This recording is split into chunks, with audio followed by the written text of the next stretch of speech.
So, this is part two of the philosophy of women and the occult.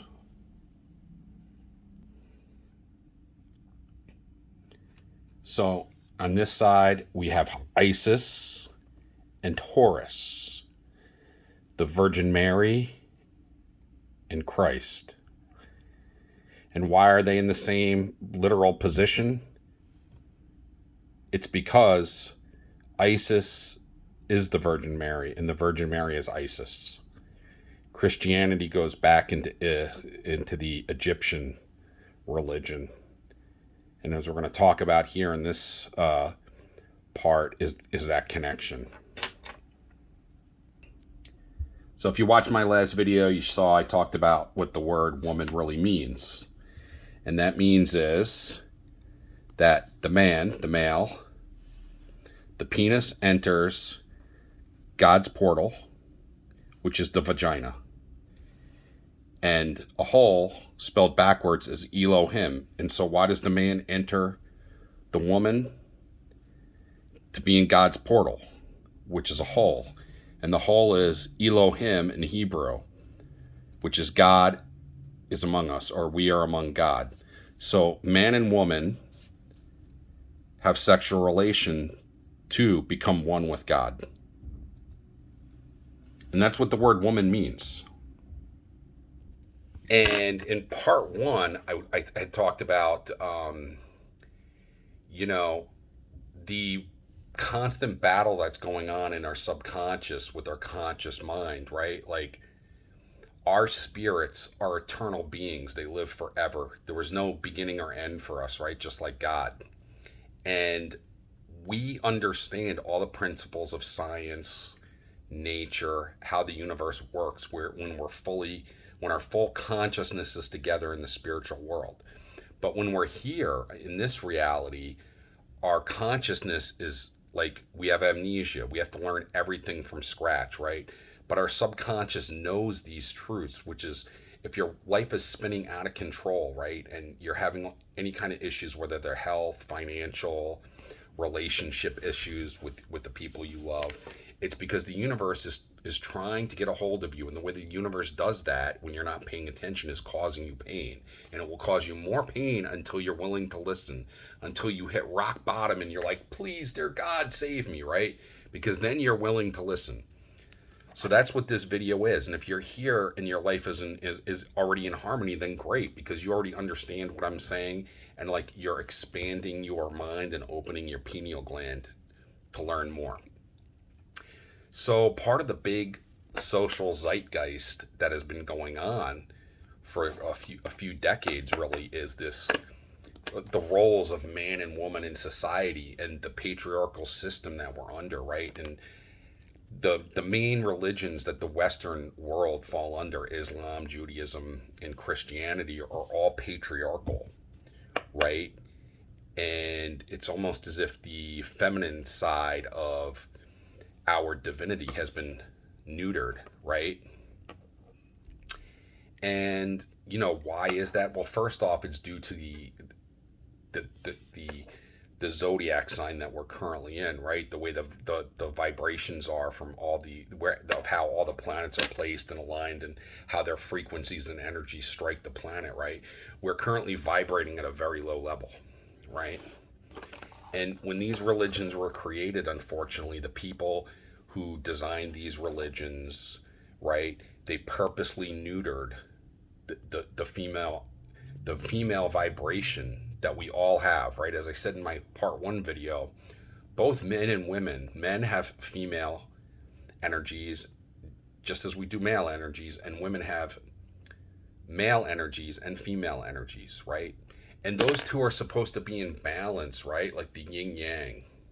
It's supposed to be in harmony. It's not supposed to be out of balance and out of whack. And so what we have now is this big discussion within society of like women who have now transitioned from being wives in the 50s to now like wanting to be in charge and run companies and to like have their own professions.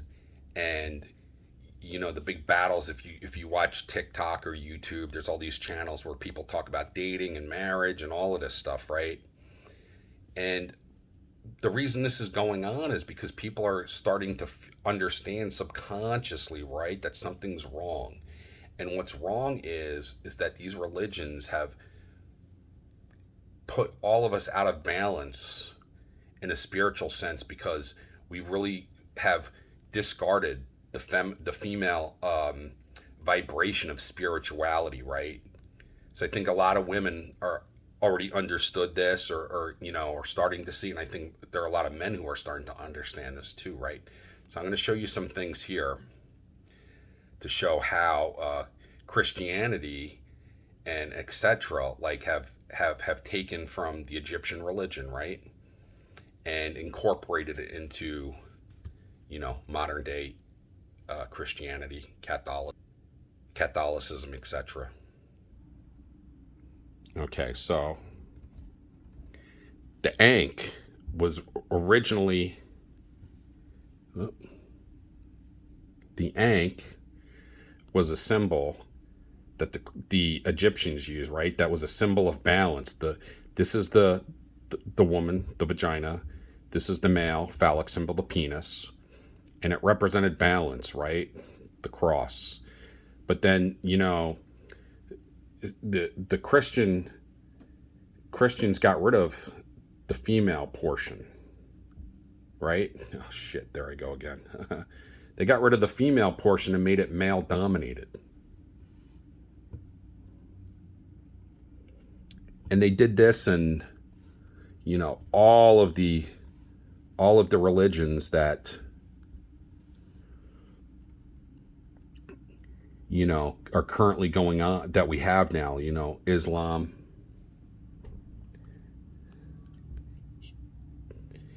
Christianity, and the Hebrew religion, right? They're all male dominated. Like, look, this is the uterus, right? And the male enters the uterus, right? And the whole point is, this has created all kinds of problems in our society that we're dealing with today, because we're so out of balance. In any relationship, right?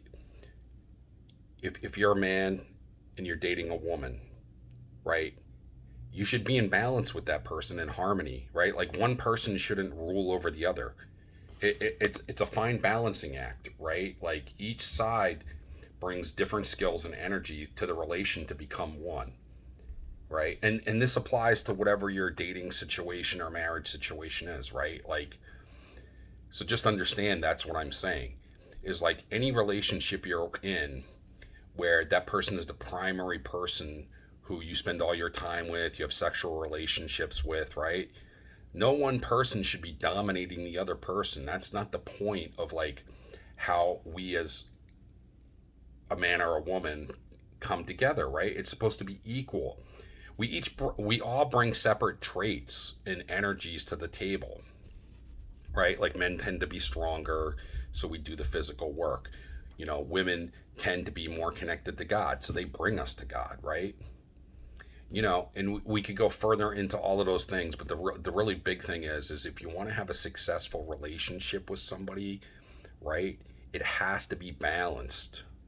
Okay, if you're in a relationship where the other person's domineering, is constantly trying to see everything you're doing, is tracking your movements all day long, like, that's not healthy, right? It's like, people need their individual freedom and ability to follow their dreams, but as a partner you also have to, one, give them space, but also be willing to hear what they have to say. And that the dynamic of the 50s was that the woman stayed home and she obeyed the man and all of that, right? And all of that is like changed, you know and obviously I think that's for the best, right? I think we need harmony in our life, right? But what I don't like is how the religions have made it a patriarchal society, right? It's done a lot of damage to our relation, as a man to a woman, or, whatever your preference is, right? So that's part two. It's a lot to talk about. It's hard to really distill this into 2 minutes, but it's probably going to be a lot more than 3 or 4 videos for this series. But thank you for watching.